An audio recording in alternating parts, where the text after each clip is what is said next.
இயேசு கிறிஸ்துவ நாமத்தினால் அழைக்கப்பட்ட சகோதர சகோதரிகள் அனைவருக்கும் மாலை வணக்கத்தை தெரிவித்துக் கொண்டு நம்ம இன்றைக்கான தெய்வ செய்திக்கு போலாங்க. ஸோ இன்னைக்கு நம்ம என்ன தலைப்பு பார்க்குறோம் அப்படின்னு பார்த்தீங்கன்னாக்கா, ஸோ நேற்று வந்து நாங்கள் வேலண்டைன்ஸ் டே எல்லாரும் ரொம்ப இதாக கொண்டாடி இருப்பாங்க, சரிங்களா? ஆனால் ஒன்று நம்ம வந்து மறந்துடக்கூடாதுங்க, தேவனோட அன்புக்கு முன்னாடி வேற எந்த அன்பும் வந்து பெருசு இல்லை, இல்லைங்களா?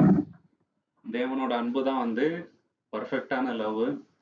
அதை வந்து எதை கூடவே நம்ம வந்து ஈக்குவேட் பண்ண முடியாது. நம்ம தாய் நேசிக்கலாம், தகப்பன் நம்மளை நேசிக்கலாம், ஆனா நம்ம தாய் தகப்பனை கொடுத்துருந்தே நாங்க நம்மளோட தேவன் தான், இல்லைங்களா? தேவன் இல்லாம நம்ம அன்போட அர்த்தம் என்னன்னே புரிஞ்சுக்க முடியாது. அதனால இன்னைக்கு நம்ம என்ன டாபிக் பார்க்குறோம்னா, தேவனுடைய அன்பு வந்து நம்மளை எப்படி மாத்துது, இல்லைங்களா? ஸோ நம்ம இப்போ உயிரோட இருக்கிறோம், இவ்வளவு விஷயங்களை செய்கிறோம், சாதிக்கிறோம், இல்லைங்களா? நம்மளுக்கு இவ்வளவு பலன் இருக்குதுன்னா அது காரணம் தேவனோட அன்பு தான். தேவனோட அன்புனாலதான் இன்னைக்கு வரைக்கும் தேவன் நம்மளை வந்து வழி நடத்திட்டு இருக்கிறார். ஸோ நம்மளை வந்து எப்படிப்பட்ட ஒரு மனிதனாக அவரோட அன்பு மாத்துது அப்படின்றத பார்க்கலாம். ஏன்னா இந்த உலகத்துல நீங்க பாத்தீங்கன்னாக்கா ஊழியம் செய்கின்றவங்க நிறைய பேரு தேவனோட அன்புனால ரொம்ப கொடூரமான வாழ்க்கையில இருந்து டிரான்ஸ்ஃபார்ம் ஆயிருக்கிறாங்க, இல்லைங்களா? ரொம்ப பெரிய கொலகாரா இருந்திருப்பாங்க, ஆனா இப்ப வந்து ரொம்ப நல்ல மனிதனா ரவுடிசம்ல இருந்திருப்பாங்க, இல்லைங்களா? தவறான திருட்டு வேலை பண்ணுங்கிறவங்களா இருந்திருப்பாங்க. ஆனா இன்னைக்கு நீங்க பாத்தீங்கன்னாக்கா மனம் திரும்பி இந்த மனுஷனா எப்படின்ற மாதிரி இப்ப இருப்பாங்க. ஸோ அந்த மாதிரி தேவனோட அன்பு நம்மளை வந்து சேஞ்ச் பண்ணுது, சரிங்களா? ஸோ 10 பாயிண்ட்ஸ் வந்து பார்க்கலாங்க எப்படி அவரோட அன்பு நம்மளை வந்து சேஞ்ச் பண்ணுது. முதலாவது பாத்தீங்கன்னாக்கா தேவனோட அன்பு நம்மளுக்கு ஒரு புதிய அடையாளத்தை கொடுக்குதுங்க, இல்லைங்களா? சத்தியத்துக்கு வரதுக்கு முன்பாக தேவனோட அன்பை வந்து நம்ம புரிஞ்சுக்கு முன்பாக நம்ம வந்து ஒரு கொடூரமான மனிதனா இருந்திருக்கலாம், இல்லைங்களா? தவறான வழியில போயிருக்கலாம், திக்கற்ற ஒரு வாழ்க்கையை வந்து வாழ்ந்துட்டு இருக்கலாம். ஆனா எப்போ வந்து இயேசுவோட அன்பு தேவனோட அன்பை நம்ம புரிஞ்சுக்கிறோமோ நம்ம வந்து தேவனுடைய பிள்ளைகள் ஆயிட்டோம், இன்னைக்கு தேவனோட புத்திரர் ஆயிருக்கிறோம். இது தேவன் நம்மளுக்கு கொடுத்துருக்கிற அடையாளம், இல்லைங்களா? நிறைய பேர் டிஸ்கரேஜ் ஆகும்போது நம்ம இதை சொல்லிதான் அவங்கள வந்து ஊக்கப்படுத்தணும். நீங்க வந்து தேவனோட பிள்ளைகள், நம்ம வந்து கவலைப்படக்கூடாது, தேவன் நம்ம கூட இருக்கிறாங்க, தேவன் நம்ம கூட இருக்கும்போது நம்ம எதை குறிச்சு கவலைப்பட தேவையில்லை, இல்லைங்களா? ஸோ அதனாலதான் நமக்கு ஒரு புதிய அடையாள தேவன் நமக்கு கொடுக்குறாருங்க அவரோட அன்பின் மூலயமாக. இது வந்து 1 யோவான் 3ஆம் அதிகாரம் 1வது வசனத்துல பார்க்கலாம். 1 John chapter 3:1. 1 யோவான் 3ஆம் அதிகாரம் 1வது வசனம். See how much the Father has loved us. His love is so great that we are called God's children. பாத்தீங்களா? அவரோட லவ் வந்து ரொம்ப கிரேட். அதனாலதான் நம்ம இன்னைக்கு தேவனோட பிள்ளைகள் என்ற ஒரு நாம நமக்கு கிடைச்சிருக்கு. படியும்போது தமிழ்ல 1 யோவான் 3ஆம் அதிகாரம் 1வது வசனம். 3ஆம் அதிகாரம் 1வது வசனம். நாம் தேவனுடைய பிள்ளைகள் என்று அழைக்கப்படுவதனாலே பிதாவானவர் நமக்கு பாராட்டின அன்பு எவ்வளவு பெரிதென்று பாருங்கள். உலகம் அவரை அறியாதபடியினாலே நம்மையும் அறியவில்லை. பாத்தீங்களா? இன்னைக்கு தேவ புத்திரர்கள் ஆயிருக்கிறோம். காரணம் என்ன? அவரோட அன்புங்க. அவரோட அன்பு இல்லைன்னாக்கா நம்மள யாருமே வந்து மதிக்கூட மாட்டாங்க. இந்த நமக்கு ஒரு டிசிப்ளின் லைஃப்ல வந்திருக்குன்னா தேவனுடைய காலிங், தேவனுடைய அன்பு. தேவனோட அன்பு தான் வந்து நம்மளுக்கு ஒரு ரெஸ்பெக்ட் கொடுக்குற மாதிரி நம்ம லைஃப் வந்து இன்னைக்கு மாத்தி இருக்குதுங்க, இல்லைங்களா? எவ்வளோ வர்ஸ்டான பீப்புள் எல்லாம் சத்தியத்துக்குள்ள வந்து அவங்க ஒரு புதிய லைஃப் ஆகி அவங்க லைஃப் வந்து நிறைய பேருக்கு ஒரு மாதிரியா இருக்குதுங்க. எக்ஸாம்பிள் ஜக்கேஸ் பாக்குறோம். அவர் வந்து ரொம்ப கொடூரமான ஒரு மனிதனா பாவியா தான் இருந்தாருங்க, இல்லைங்களா? அநேகமா வட்டி வாங்கின்னு ஒரு டாக்ஸ் கலெக்டரா இருந்துன்னு தவறு பண்றாரு. ஆனா எப்போ வந்து இயேசு கிறிஸ்துவோட அன்பை வந்து தெரிஞ்சுக்கிறாரோ அன்னில இருந்து அவரோட வீட்டுல இன்னைக்கு ரட்சிப்பு வந்துச்சுங்க. அவரோட லைஃப் வந்து சேஞ்ச் ஆயிடுச்சுங்க. யார் யாருக்கிட்ட எல்லாம் அவர் வந்து தவறா காசு வாங்கியிருந்தாரோ தப்பா அவங்க எல்லாருக்குமே ரிட்டர்ன் பண்ணிடுறாரு. இதான் வந்து நம்ம பாக்குறோம். யோசிக்க வேண்டிய கேள்வி என்னன்னாக்கா, தேவனுடைய பிள்ளையா நம்ம வந்துட்டு இருக்கிறோமா அப்படின்ட்டு, இல்லைங்களா? அவர் அவ்வளவு அன்பு டெய்லி காட்டுறாருங்க. நம்ம பாவத்துக்கு ஏற்ற மாதிரி நம்மள மணிக அவர் என்னங்க தண்டிக்கிறதே இல்லை, மன்னிச்சுட்டே வராரு. கேள்வி என்னன்னா, நம்ம அந்த அன்புக்கு ஏற்ற மாதிரி நடந்துக்கிறோமா, இல்ல அந்த அன்பை வந்து அட்வான்டேஜா எடுத்துக்கிறோமா? நிறைய பர்சன் அப்படிதானே. அப்பா அம்மா வந்து ரொம்ப வந்து செல்ல கொடுத்தா என்னங்க அந்த அன்பை புரிஞ்சிக்கிறதுல அவன் நல்லா இருக்கணும்னு தான் அவ்வளவு அன்பு காட்டுறாங்க. ஆனா அவன் பசங்க என்ன பண்ணிடுறாங்கனாக்கா தவறான வழியில போயிடுறாங்க, இல்லைங்களா? அந்த அன்புக்கு பாத்திரவானான்னு அன்புல இஸ்ரேல் ஜனத்தின் மேல தேவன் அவ்வளவு அன்பு பாராட்டினாருங்க. ஆனா அவன் வந்து தேவனுடைய வழியில நடக்கல. அப்படியே நம்ம லைஃப் வந்து ஆயிடக்கூடாது, இல்லைங்களா? 2 கொரிந்தியர் 5:17, 2 கொரிந்தியன் சாப்டர் 5:17ல 2 கொரிந்தியர் 5ஆம் அதிகாரம் 17வது வசனம். இப்படி இருக்க ஒருவன் கிறிஸ்துக்குள் இருந்தால் புது சிருஷ்டியாயிருக்கிறான். பழையவைகளை ஒளிந்து போயின எல்லாம் புதிதாயின. பாத்தீங்களா, எப்போ இயேசுக்குள்ள வந்துட்டோமோ, அவர் அன்பை நம்ம புரிஞ்சுட்டோமோ, இப்ப நம்ம புதிய ஆளு. பழையசெல்லாம் ஒழிஞ்சு போயிட்டு இருக்கணும். இப்ப யோசிக்க வேண்டிய கேள்வி என்னன்னாக்கா, இன்னும் அந்த பழைய கேரக்டர் நம்ம வச்சுங்கிறோமான்ட்டு இல்லைங்களா? தேவன் அவ்வளவு அன்பு பாராட்டி இருக்கிறாரு, நம்மள சத்தியத்துக்குள்ள கொண்டு வந்திருக்கிறாரு. பழைய ஐடென்டிட்டி இன்னுமே இருக்குதா நம்ம கிட்ட? சபைக்குள்ள வரும்போது ரொம்ப நல்லவங்க மாதிரி இருக்கிறது, வெளியே போயிட்டு போய் சொல்றது, கெட்ட பேச்சு பேசுறது, குடிக்கிறது, ஸ்மோக் பண்றது இல்லைங்களா, கிளாஸ் கட் அடிக்கிறது, அப்பா அம்மா கீழ்ப்படியாம இருக்கிறது, என்னங்க வட்டி கொடுறது, அநியாயமா காசுக்கு வந்து ரொம்ப ரொம்ப என்னங்க காசு பின்னாடியே போறது, இந்த மாதிரி வேர்ல்டியான கேரக்டர் இன்னைக்குமே நம்ம கிட்ட இருக்குதான்னு யோசிச்சு பார்க்கணும் இல்லைங்களா? நிறைய பேர் சத்தியத்துக்குள்ள வராங்க, ஆனா அந்த பழைய அந்த தவறான அந்த பாவத்தை வந்து விடுறதே இல்லைங்க, அது ஒட்டினே இருக்கும் சரிங்களா? கொஞ்சம் புளித்தமா வீணாவதுங்க, கம்ப்ளீட்டா எல்லாத்தையும் கெட வைக்கிறது இல்லை அந்த மாதிரி. ஸோ அதனால அந்த பழைய கேரக்டர் நம்ம கிட்ட இருக்கக்கூடாது. அந்த அன்பு அவ்வளோ தேவன் நம்ம மேல காட்டியிருக்கிறாரு, நம்ம புதிய மனுஷனா ஆகுறதுக்காக இல்லைங்களா? ஸோ ஆதி சபையில இருந்தவங்க எப்படி இருந்தாங்கன்னு நீங்க பாத்தீங்கன்னாக்கா, ஜனங்க வந்து அவங்கள ரொம்ப ட்ரபிள் மேக்கர்ஸ் இவங்க அப்படின்ட்டு அவங்களுக்கு ஒரு பேர் கொடுத்தாங்க. ஆனா தேவனுடைய பிள்ளைகள் என்ற பேர் அவங்களுக்கு கொடுத்தாருங்க இல்லைங்களா? அதனால என்ன ஆச்சுங்க, நிறைய பேரோட வாழ்க்கை வந்து ரோமன்ஸ் வந்து அந்த உலகத்தை ஆழ்ந்து கொண்டு இருக்கும் போது நிறைய பேரோட லைஃப் வந்து சேஞ்ச் ஆச்சு இல்லைங்களா? அவங்கள வந்து ரொம்ப தவறா பார்த்தாங்க ரோமன்ஸ். ஆனா வேர்ல்டே வந்து அவங்க என்னங்க சேஞ்ச் பண்ணாருங்க. இன்னைக்கு கிறிஸ்டானிட்டி வேர்ல்டு ஃபுல்லா ஸ்ப்ரெட் ஆயிருக்குது இல்லைங்களா? ரோமன் எம்பையர் இன்னைக்கு இல்லை, ஆனா கிறிஸ்டானிட்டி இன்னைக்கு வரைக்கும் இருக்குதுங்க இல்லைங்களா? ரோமன் எம்பையர் வந்து கொஞ்ச நாள் வரைக்கும் ஆளுகை செய்தாங்க, அப்புறம் போயிட்டாங்க. ஆனா கிறிஸ்டானிட்டி அப்படி இல்லை, இன்னைக்கு வரைக்கும் வந்து புதுசா சத்தியத்துக்குள்ள ஆளுங்க வந்துன்னு தான் இருக்கிறாங்க. அதுதான் தேவனுடைய அன்பு நம்ம பார்க்கிறோம் இல்லைங்களா? ரெண்டாவது விஷயம் என்னன்னு பாத்தீங்கன்னா, நம்மள வந்து இந்த அன்பு என்ன செய்யுதுன்னா பயத்தை வந்து போக்குதுங்க. நம்மளுக்கு வந்து ஒரு விடுதலை கிடைக்குது பயத்துல இருந்து. எப்போ வந்து தேவனுடைய அன்பை வந்து நம்ம ருசி பார்க்குறோமோ நம்மளுக்கு பயம் வராது இல்லைங்களா? சாவு பயம் வந்து போயிடும், ஃபியூச்சர் பத்தின பயம் போயிடும் இல்லையா? லைஃப்ல எந்த ப்ராப்ளம் வந்தாலும் தேவன் நம்ம கூட இருக்கிறாருன்ற அந்த ஒரு தைரியம் வந்துடும் நம்மளுக்கு. இந்த தைரியத்தை வந்து தேவன் எதன் மூலியமா தராருனாக்கா, அவரோட அன்பின் மூலயமா நம்ம கிட்ட காட்டுறாரு இல்லைங்களா? ரோமர் 8:1 ரோமன் சாப்டர் 8:1 பாருங்க, இந்த பயம் போயிடுதுங்க நமக்கு. ஆனபடியால் கிறிஸ்து இயேசுவுக்குட்பட்டவர்களாய் இருந்து மாம்சத்தின்படி நடவாமல் ஆவியின்படியே நடக்கிறவர்களுக்கு ஆக்கினை தீர்ப்பில்லை. பாத்தீங்களா, ஆக்கினை தீர்ப்பு இல்லைன்ட்டாருங்க. எப்போ இயேசு கிறிஸ்துக்குள்ள நம்ம வந்துட்டோமோ நமக்கு வந்து ஆக்கினை தீர்ப்பு இல்லைங்க. நம்ம வந்து ஃப்ரீ ஃப்ரம் காண்டம்னேஷன். இவ்வளவு பெரிய கிருபை நமக்கு தந்திருக்கிறாருன்னு போது நம்ம என்ன பண்ணோம், அதுக்கு ஏத்த மாதிரி வாழணுங்க. அந்த பயத்தை வந்து தேவன் எடுத்துறாரு நம்ம கிட்ட இருந்து இல்லைங்களா? இன்னைக்கு உலகத்தாருக்கு பயம் இருக்குது, நம்மளுக்கு எதனா ஆயிடுமோ இல்லைங்களா, நம்மளுக்கு ஏதாவது வந்துடுமோ, ப்ராப்ளம் ஆயிடுமோ, வேலை போயிடுமோ, ஏராளமான பயம் இருக்குதுங்க. ஆனா நமக்கு அந்த பயம் இல்லை இல்லைங்களா? ஸோ யோசிக்க வேண்டிய கேள்வி என்னன்னாக்கா, பயம் இல்லாம வாழ்ந்துங்கிறேன்னா இன்னுமே உள்ள வந்து ரொம்ப பயம் இருக்குதான்ட்டு யோசிக்கணும். பயமுள்ள ஆவியை தேவன் கொடுக்கல இல்லையா இல்லைங்களா? நம்ம கொடுத்துருக்கிற ஆவி எப்படிப்பட்ட ஆவினாக்கா தெளிந்த புத்தி உள்ள ஆவிங்க, பயம் இல்லை. இந்த பயம் வந்து தேவன் போக்கிடுவாருங்க. கர்த்தருடைய அன்பை வந்து நம்ம ருசித்து பார்த்துட்ட பிறகு அந்த பயம் இருக்காது கண்டிப்பா. 1 யோவான் 4:18 1 John 4:18 1 யோவான் 4:18 1 John 4:18 அருமையான வசனம் இது. 1 யோவான் 4:18 அன்பிலே பயம் இல்லை, பூரண அன்பு பயத்தை புறம்பே தள்ளும். பாத்தீங்களா, அந்த பூர்ண அன்பு என்ன பண்ணுங்க, பயத்தை வந்து போக்கிடுது. தேவனோட அன்பு என்ன பண்ணுது, நம்ம லைஃப்ல இருக்கிற பயத்தை வந்து போக்கிடுதுங்க. ஸோ யோசிக்க வேண்டிய கேள்வி என்னன்னா, இன்னும் பயத்திலேயே வாழ்ந்துருக்கிறோமா இல்லைங்களா? ஸோ அந்த பயத்தை போக்குறதுக்கு நம்ம என்ன செய்யணும்னாக்கா, தேவனுடைய அன்புக்குள்ள நம்ம வரணுங்க ஓகேங்களா? இப்ப பவுல் இருக்கிறாரு, அவர் வந்து என்ன பண்றாரு, ஒருத்தர்கிட்ட போயிட்டு ரோமன் ஆட்சியாளர்கிட்ட போய் பேசுறாருங்க. சத்தியத்தை வந்து எடுத்து சொல்லும் போது அவர் வந்து கேட்கிறாரு, நீ என்ன கன்வெர்ட் பண்ண பாக்குறியா, ட்ரை பண்றியான்ட்டு. அப்ப அவர் வந்து தைரியம் என்ன சொல்றாரு, உங்களை மட்டும் இல்ல, இருக்கிற எல்லாரையும் தான் கன்வெர்ட் பண்ணன்னு நான் பாக்குறேன். நான் கையில கட்டி இருக்கிற சலுகையை அந்த இது இருக்குது இல்லைங்களா, செயின் தவிர இருக்கிற எல்லாரையும் நான் கன்வெர்ட் பண்ணணும் தான் விரும்புறேன் அப்படின்ட்டு தைரியமா சொல்றாருங்க. அவ்வளவு தைரியம் எங்கத்துல இருந்து வருது, தேவனுடைய அன்பு எவ்வளவு பெருசுன்றது அவர் வந்து பார்த்துட்டாருங்க. ஏன்னா பாவியிலே பிரதான பாவி நான் என்றார் அவரு.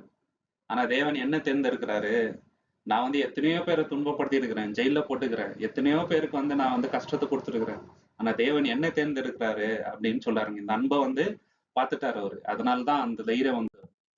பேதுரு கூட நீங்க பாருங்க, இயேசு கிறிஸ்து என்ன பண்ணிட்டாருங்க, மறுதளிச்சாரு இல்லைங்களா? ஆனா இயேசு வந்து அவர்கிட்ட திருப்பி பேசி அவரோட மனசை வந்து இது பண்ணிட்ட பிறகு அவருக்கு அந்த பயம் போயிடுச்சு. என்ன ஆனாலும் பாத்துக்கலான்ற தைரியம் வந்துச்சு. ஆடுகளை மெய்ப்பாயான்றாருங்க இல்லைங்களா? அப்போ இயேசு கிறிஸ்துவோட அன்பை பார்த்துட்டாருங்க. இயேசு வந்து அவரை திட்டல, என்னை ஏன்பா காட்டி கொடுத்த அப்படின்னு நினைச்சு அவர் வந்து திட்டல. மாறாக என்ன சொல்றாரு, என் ஆடுகளை நீ மேயினும் போது அவருக்கு அந்த தைரியம் வருது. ஓகே, அப்போ ஊர் ஊரா போயிட்டு நாங்க ஊழியம் பண்ண ஆரம்பிச்சிட்டாங்க. ஜெயில போட்டு கூட வந்து அந்த பயம் வரலங்க அவரை ஜெயில போட்டு பயம் காட்டுறாங்க, இனிமேட்டு அந்த மாதிரி இயேசு பத்தி பேசக்கூடாதுன்னு. ஆனாலும் பயப்படல.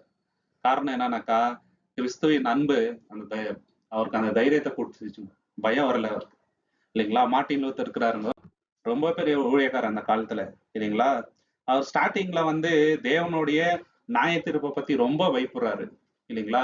நம்ம வந்து தவறான வழியில போயிட்டோம், தேவன் வந்து நம்மள என்ன பண்ணுவாங்க, நரகத்துல போட்டு நம்மள வேதனைப்படுத்துவாரு அப்படின்ற பயம் இருந்துச்சு. ஆனா வசனங்களை அதிகமா படிக்க படிக்க தேவனுடைய கிருபையை வந்து ரொம்ப வாசிக்க அவருக்கு அந்த பயம் போயிடுச்சு. ஊழியத்தை வந்து ரொம்ப ஸ்ட்ராங்கா பண்றாருங்க. ஏன்னா தேவனோட அன்பு எவ்வளவு பெருசுன்றத வசனம் படிக்க படிக்க அவர் உணர்றாரு இல்லைங்களா? தேவன் வந்து நம்ம மேல பாராட்டின அன்பு அவ்வளவு பெருசா இருக்குதுன்றத உணர்ந்துட்டாருங்க. அதனால அவருக்கு அந்த பயம் போயிடுச்சு. ஃப்ரீயா வந்து ஊழியம் பண்றாங்க இல்லைங்களா? சோ அந்த மாதிரி வந்து நம்ம பார்க்கணும். மூணாவது விஷயம் என்னன்னு பாத்தீங்கன்னாக்கா, இந்த அன்பு நம்மள என்ன பண்ணுது, தேவனுடைய அன்பு நம்மளுடைய இதயத்தை வந்து மாத்துது. அதாவது நம்மளோட கேரக்டரை வந்து சேஞ்ச் பண்ணும் இல்லைங்களா? ஒரு புதிதான ஒரு இதயத்தை வந்து தேவன் கொடுக்குறாரு அந்த அன்பை நம்ம ருசித்து பார்க்கும் பொழுது. இது வந்து எசேக்கியேல் 36ஆம் அதிகாரம் 26வது வசனம். Ezekiel chapter 36 verse 26. Ezekiel chapter 36 verse 26. உங்களுக்கு நவமான இருதயத்தை கொடுத்து உங்கள் உள்ளத்திலே புதிதான ஆவியை கட்டளையிட்டு கல்லான இருதயத்தை உங்கள் மாம்சத்திலிருந்து எடுத்து போட்டு சதையான இருதயத்தை உங்களுக்கு கொடுப்பேன். பாத்தீங்களா? கல்லான இதயத்தை எடுத்து போட்டு நவமான ஒரு இதயத்தை, சதையான இதயத்தை கொடுக்குறேன்றாரு. யோசிக்க வேண்டிய கேள்வி என்னன்னா, நம்மளோட இதயம் மாறி இருக்குதா இன்னைக்கு? தேவனோட அன்பை வந்து நம்ம கண்டிப்பா ருசி பார்த்தோம்னா, அதோட ஆழத்தை வந்து உணர்ந்து வந்தோம்னா நம்மளோட இதயம் சேஞ்ச் ஆயிருக்கணும். இதயன்றது நத்திங் பட் நம்மளோட கேரக்டர் ஓகேங்களா? காட்லியா மாறி இருக்கணும். இங்கிலீஷ்ல படிப்பா ஒரு தடவை, இங்கிலீஷ்ல படிங்க அந்த வசனம் 26th verse படிங்க. நியூ ஹார்ட் பாத்தீங்களா? New heart and new mind. So அந்த ஒரு இது பண்றாரு நம்ம லைஃப்ல சேஞ்சிங் இல்லையா? ஸோ இயேசு கிறிஸ்துவோட அன்பு, தேவனுடைய அன்பை நம்ம பார்க்கும்போது கேரக்டர் ஆட்டோமேட்டிக்கா சேஞ்ச் ஆகும். அது என்ன மாதிரி மனுஷனா இருக்கட்டும் இல்லைங்களா? அந்த அன்பை பார்த்து தான் நிறைய பேர் வந்து சேஞ்ச் ஆகுறது. தேவன் நம்மளை அழிச்சு போட்டுருவாரு அதை பார்த்து மாறுறது இல்லைங்க இல்லைங்களா? இயேசுவோட அன்பு, தேவனுடைய அன்பை பார்த்து தான் ஜனங்க வந்து மாறுறாங்க இன்னைக்கு. பிலிப்பியர் 2:13, பிலிப்பியன் சாப்டர் 2:13 என்ன பாக்குறோம்? பிலிப்பியன் சாப்டர் 2:13, பிலிப்பியர் 2ஆம் அதிகாரம் 13வது வசனம். ஏனெனில் தேவனே தம்முடைய தயவுள்ள சித்தத்தின்படி விருப்பத்தையும் செய்கையையும் உங்களில் உண்டாக்குகிறவராய் இருக்கிறார். பாத்தீங்களா? அவரோட விருப்பத்திலையும் செய்கையும் என்ன பண்றாருங்க, நம்மள செய்யறாரு. எதனால? அவரோட அன்பின் நிமித்தமாக இல்லைங்களா? எவ்வளவு வர்ஸ்டான பர்சன்ட்டு நமக்கு தான் தெரியும். நம்ம தனியா இருக்கும் போது என்ன மாதிரி யோசனை எல்லாம் நம்மளுக்கு வருதுன்றது நமக்கு நல்லாவே தெரியும். ஆனா தேவன் நம்மளை கை விடுறதே இல்லைங்க. ஏன்னா அவர் அவ்வளவு லவ் பண்றாரு நம்மள இல்லைங்களா? என்னோட பசங்க வந்து நான் மாத்தி காட்டுறேன்னு சொல்லிட்டு தேவன் என்ன பண்றாரு, நம்மளுக்கு அவ்வளவு ஆப்பர்ச்சுனிட்டி கொடுத்து தினந்தோறும் நம்மள வந்து உணர்த்துறாருங்க. வசனத்தின் மூலியமா, பிரதர்ஸ் மூலியமா பேசி நம்மள வந்து சேஞ்ச் பண்ணிட்டே இருக்கிறாரு. கொஞ்சம் கொஞ்சமா நீ மாறணும், நான் உன்னை விடுறதில்லை அப்படின்னு சொல்லிட்டு நம்ம மேல அவ்வளோ வைராகி இருக்குதுங்க தேவனுக்கு இல்லைங்களா? எவ்வளவோ சேஞ்சஸ் நமக்கு நம்ம லைஃப்ல தேவைங்க. நான் யோசிக்க வேண்டிய கேள்வி என்னன்னாக்கா, தேவன் அவ்வளவு சிச்சிக்கிறாரு இல்லைங்களா நம்மள வசனத்தின் மூலியமா. இன்னும் கல்லு மனசாவே இருக்கிறோமா, மாறுறதுக்கு இல்லைன்னா ட்ரை பண்றோமான்ட்டு ஈல்டு பண்ணோம் இல்லையா? தேவன் நம்மளுக்கு வார்னிங் கொடுக்கும் போது அதுக்கு நம்ம ஈல்டு பண்ணி மாறணும் இல்லைங்களா? ஃபோர்ஸ் பண்ணி எல்லாம் மாற்ற மாட்டாரு தேவன். யாரையும் ஃபோர்ஸ் பண்ணி மாத்ததே கிடையாது தேவன். அவங்களா தான் மாறுதுங்க. ஆப்பர்ச்சுனிட்டி கொடுக்குறாரு இல்லைங்களா? எல்லாருக்கும் ஒரு ஆப்பர்ச்சுனிட்டி கொடுக்குறாருங்க லைஃப்ல மாறுறதுக்கு. நம்ம மாறுறதுல அப்படின்னாக்கா தேவன் வந்து எவ்வளோ ஆப்பர்ச்சுனிட்டி திருப்பி திருப்பி கொடுத்துட்டே இருப்பாருங்க. அது வந்து அதுக்கும் ஒரு எண்டு இருக்கு. ஸோ நம்ம இன்னைக்கு வந்து சேஞ்ச் ஆகணும். பவுல் எப்படி இருந்தாருன்னு பாத்தீங்கன்னா கொடூரமான ஒரு மனிதனுங்க. எத்தனையோ பேரை வந்து ஜெயில போட்டாரு. ஆனா தேவனோட அன்பை பார்த்துட்டு அவரோட லைஃப் அப்படியே சேஞ்ச் ஆகுது. From persecutor to apostle to a preacher இல்லைங்களா. அவரோட லைஃப் அதுக்கப்புறம் பாத்தீங்கன்னாக்கா ஒரு ஹிஸ்டரி. ஓகே, ஜான் நியூட்டன் அப்படின்றவர் இருக்கிறாருங்க, தெரியுங்களா யாருன்ட்டு? அமேசிங் ரேஸ் அப்படின்ட்டு ஒரு சாங் வேர்ல்ட் ஃபுல்லா ஃபேமஸ்ங்க அந்த சாங்கு இல்லைங்களா. அது நிறைய பேர் வந்து கேட்பாங்க, ரொம்ப பேர் வந்து லிசன் பண்ற சாங். அதை எழுதினவர் இவர் எப்படிப்பட்ட ஒரு மனிதர் அப்படின்னு பாத்தீங்கன்னா, ஸ்லேவ் டைப் பண்ணுவாங்க அந்த அந்த காலத்துல, அடிமைங்களை காசுக்கு விற்கிறது. இதுதான் அவரோட தொழில் இல்லைங்களா. 10 ரூபாய்க்கு ஒருத்தர், 20 ரூபாய்க்கு ஒருத்தர்ன்னு சொல்லிட்டு விக்கிறது வாங்குறது. இந்த மாதிரி கொடூரமான இதயம் வச்சிருந்த மனுஷனை வந்து தேவன் என்ன பண்றாருங்க, மாத்தி அவரை வந்து இந்த மாதிரி பாட்டு எழுத வச்சு நிறைய பேரோட மனசை வந்து டச் பண்ணிச்சுங்க அந்த பாட்டு இல்லைங்களா. தேவனுடைய கிருபை எவ்வளவு பெருசுன்னு பார்த்துதான் ஏன் அந்த கிருபை பத்தி எழுதுறாருன்னா, இவ்வளவு கொடூரமான மனுஷனே தேவன் மாத்துறாரு அப்படின்னு சொல்லிட்டு இல்லைங்களா. அதை உணர்ந்துட்டு அந்த பாட்டு எழுதுறாருங்க. அவரோட லைஃப் வந்து சேஞ்ச் ஆகுது.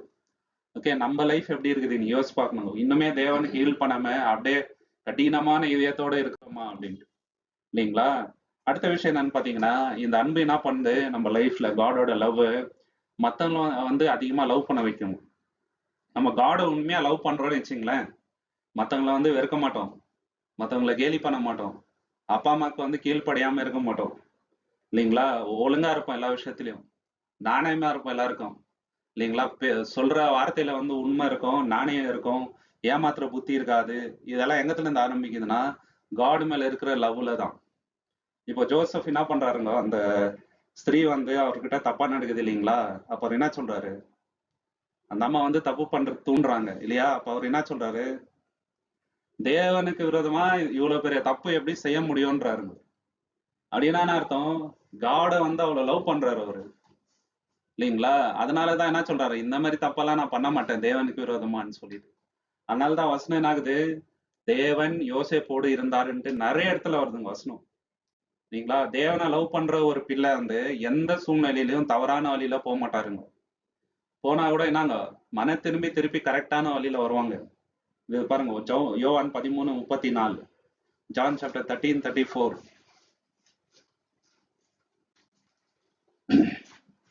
யோவான் 13:34 வசனம். நீங்கள் ஒருவரொருவர் அன்பாய் இருங்கள், நான் உங்களில் அன்பாய் இருந்தது போல நீங்களும் ஒருவரில் ஒருவர் அன்பாய் இருங்கள். இயேசுவை போல நம்மள லவ் பண்ண சொல்றாருங்க. நான் உங்களை அன்பா இருந்தது போல நீங்களும் மத்தவங்களை என்ன பண்ண லவ் பண்ணுன்றாரு. யோசிக்க வேண்டிய கேள்வி என்னன்னாக்கா, யார் மேலன்னா கசப்பான உணர்வு இருக்குதா நம்மளுக்கு இன்னைக்கு யோசிக்கும் போது? யாருன்னா ஒருத்தர் இருப்பாங்க மைண்ட்ல, யாருன்னா ஒருத்தரை பார்த்தா நம்மளுக்கு போறது இல்லைங்களா, இனி கூட இல்லைங்களா. ஒரு கசப்பான ஒரு எண்ணம் வருது, ஒரு வெறுப்பு வருது அவங்கள பார்த்தா. அவங்க மூஞ்ச பார்த்தாலே நமக்கு பிடிக்கிறது இல்லைங்க. சில பேரை பார்த்தா அவங்க பண்றது அந்த மாதிரி இருக்குது. ஆனா தேவன் என்ன சொல்றாரு, அவங்களே லவ் பண்ணுன்னு தான் சொல்றாரு. அவன் வர்ஸ்டான பர்சனா இருக்கட்டும், அது தேவன் பார்த்துக்குவாரு. ஆனா நம்ம செய்ய வேண்டியது என்னங்க, உங்களை வெறுக்க கூடாது, ஒதுக்கூடாது, கேவலப்படுத்தக்கூடாது, லவ் பண்ணதான் சொல்றாரு இல்லைங்களா. இந்த அன்பு எதுல வரணும் தெரியுங்களா, தேவன் மேல நம்ம லவ் பண்ணன்னு வச்சுங்களா, அவரை உண்மையா மத்தவங்களை வெறுக்கிறன்ற எண்ணம் வராது. அவங்களை நேசிக்கணும், அவங்க நல்லது பண்ணுன்ற தாட்டு தான் வரும். கெட்டு போனவங்க, நாசமா போட்டோம், இந்த மாதிரி யோசனை வரவே வராது இல்லைங்களா. 1 யோவான் 4:11 வசனம், 1 John 4:11. 1 யோவான் 4:11 வசனம், 1 John chapter 4:11. Yes, if this is how God loved us, then we should love one another.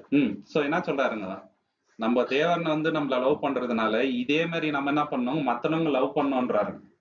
தமிழ்ல படிங்க. பிரியமானவர்களே, தேவன் இவ்விதமாய் நம்மிடத்தில் அன்பு கூர்ந்திருக்க நாமும் ஒருவரில் ஒருவர் அன்பு கூற கடவுள்களாய் இருப்போம். பாத்தீங்களா. சோ மத்தவங்களை என்ன அன்பு கூறணும்ன்றாரு. யோசிக்க வேண்டிய கேள்வி என்ன தெரியுங்களா, நம்மளோட அன்பு விசிபிளா தெரியுதா அப்படின்னு சொல்லிட்டு. மனசுல வச்சிருக்கிறது பேர் அன்பே கிடையாது ஆக்சுவலி. சில பேர் சொல்லுவாங்க பசங்கள்கிட்ட அன்பு காட்டுறது இல்லைங்க, மனசுல இருக்குதுன்னு. அதை காட்டாமலே அப்படியே வச்சிருந்து என்ன பண்ண போறோம். இதே மாதிரிதான் நான் பசங்க, எங்க அப்பா மேல மரியாதை இருக்குதுன்னுவாங்க, ஆனா அவங்களுக்கு பிடிச்ச மாதிரி நடந்துக்கவே மாட்டாரு. வேற என்ன சொன்னாக்கா கோவம் அப்பா அம்மா பத்தி, ஆனா அவங்களுக்கு பிடிச்ச மாதிரி நடந்துக்க மாட்டாங்க. காரணம் என்ன தெரியுமா, அந்த அன்பை வந்து வெளிப்படுத்த தெரியல இல்லைங்களா. ஸோ என்னன்னாக்கா, நம்ம வந்து அப்பா அம்மா மேல லவ் இருக்குது, இல்ல பேரண்ட்ஸ் மேல லவ் இருக்குது, பேரண்ட்ஸ்க்கு பசங்க மேல லவ் இருக்குதுன்னா அதை வெளிப்படையா காட்டணுங்க. இல்லைங்களா? மனசுல வச்சுட்டு இருந்தா அதுல பிரோஜனம் அதுதான் வெளிப்படையா தெரியணுன்றார். சகோதரி மேல நம்ம என்னங்க வெறுப்புணர்ச்சி காட்டக்கூடாது. குட் சமாரிட்டனா ஒரு எக்ஸாம்பிளா காட்டுறாருங்க.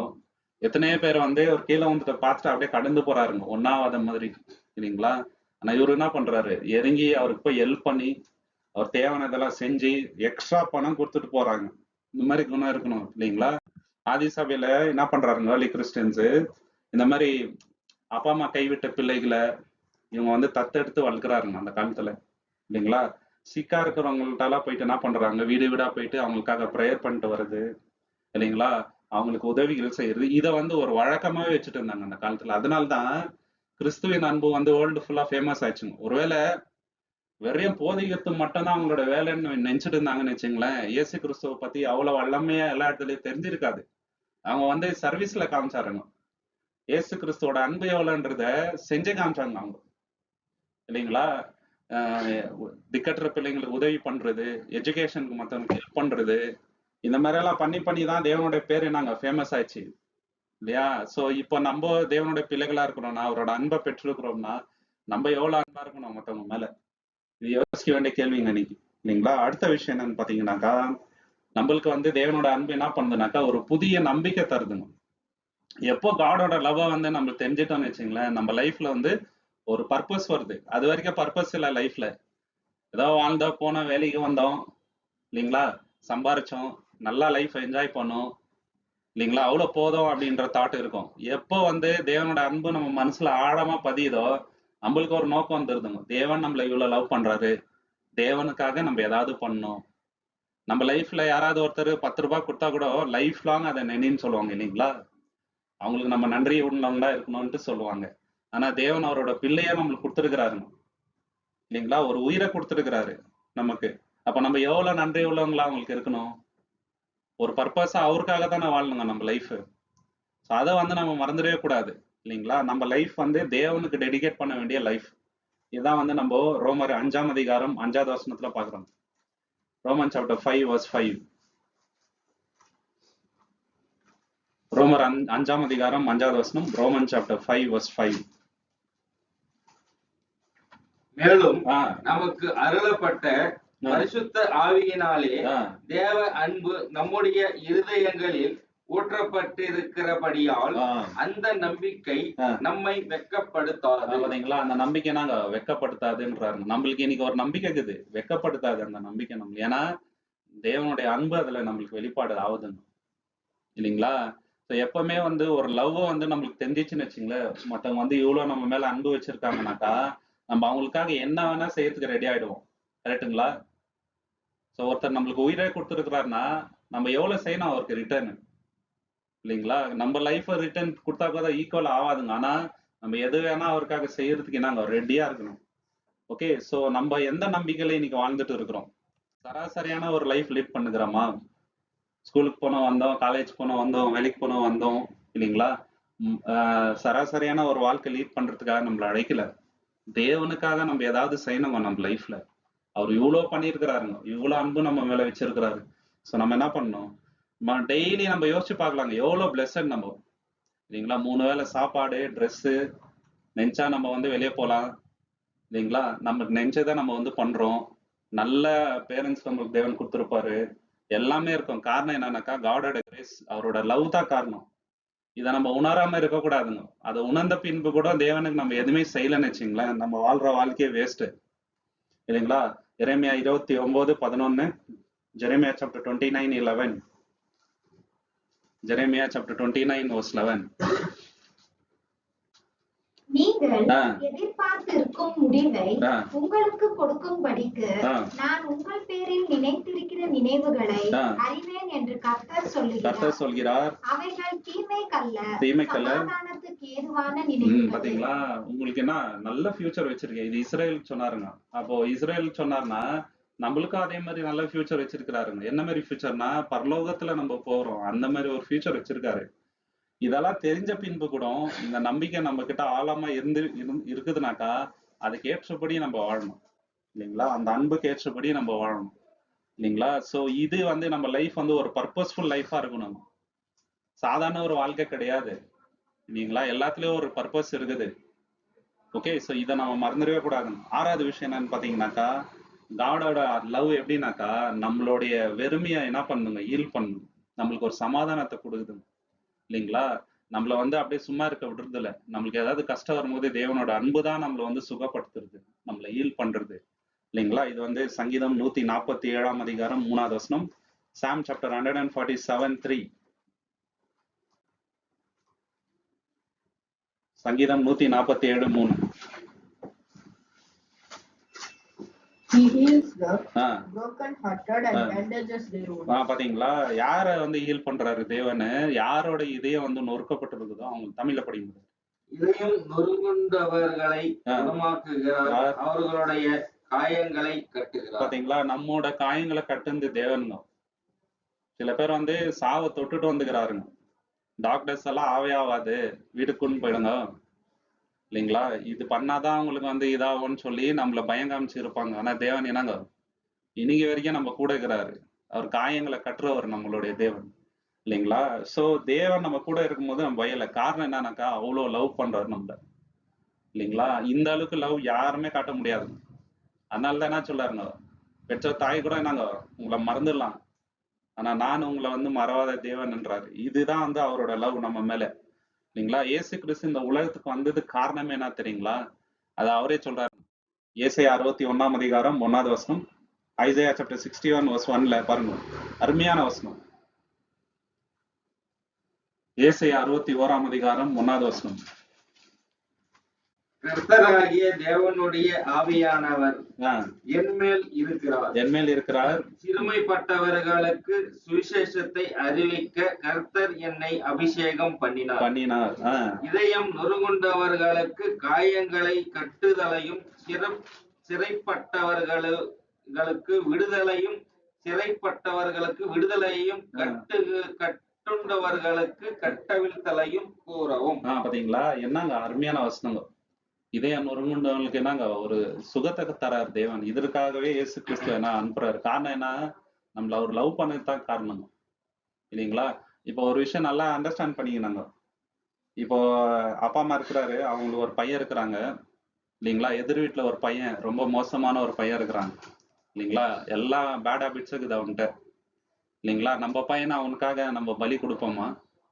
ஒர்ஸ்டான ஒரு பையன் இருக்கிறான் எதிர் வீட்டுல, எல்லா பேட் ஹாபிட்ஸும் இருக்குது, நம்ம யாரும் அப்படி பண்ண மாட்டாங்க இல்லைங்களா. ஆனா இவர் பண்றாருன்னா என்ன காரணம்னா, ஒரு விஷயத்துல நம்ம ஒரு பாயிண்ட் ஆஃப் வியூல பார்த்தோம்னாக்கா தேவனோட அதிகமா நம்மள லவ் பண்றாருன்னு தோணுதுங்க, ஒரு படி மேல.